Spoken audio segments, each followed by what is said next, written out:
दिल्ली प्राय स्वाधीन भाव प्रार्थी एवं बोली घोषणा कर भारतीय जनता पार्टी ओडिशा प्रदेश तरफ आम समर्थन करूँ एक नीतिगत भाव निष्पत्ति आम नहीं सारी निश्चित भाव आम जो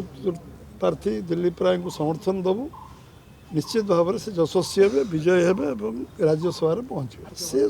स्वाधीन प्रार्थी भाव सी समस्त अप्रोच करेंगे आम आम 22 वोट दबू आमर जहाँ समर्थन अच्छे दबू जहाँ आम द्वारा हो पार आम तक कर कन्फिडेंट नथिले दिल्ली प्राय को समर्थन आम दे न कथा द्वितीय हूँ जहाँ जी आम जिते समस्ते नीतिगत भाव निष्पत्ति दल नहीं आम पूर्ण मात्रा दिल्ली प्राय को समर्थन कर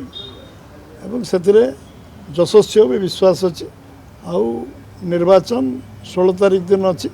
निश्चित भाव में फलाफल दिल्ली प्राय सपक्ष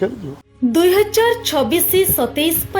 बजेट रे कृषि और कृषकों सर्वांगीन विकास को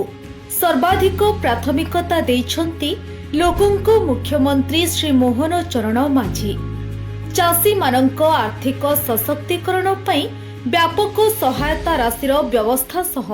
कृषि क्षेत्र में आधुनिक ज्ञानकौशल और यांत्रिकीकरण को प्रोत्साहन देबा पई अनेक गुरुत्वपूर्ण पदक्षेप ग्रहण करिसंती। समृद्ध कृषक योजना पई 6088 कोटी, पीएम किसान योजना रे 20,230 कोटी,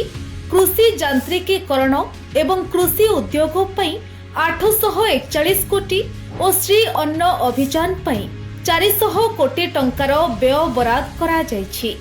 एही बजेट अधीन रे पुष्टि शस्यर चाष और व्यवहार को वृद्धि करने सहित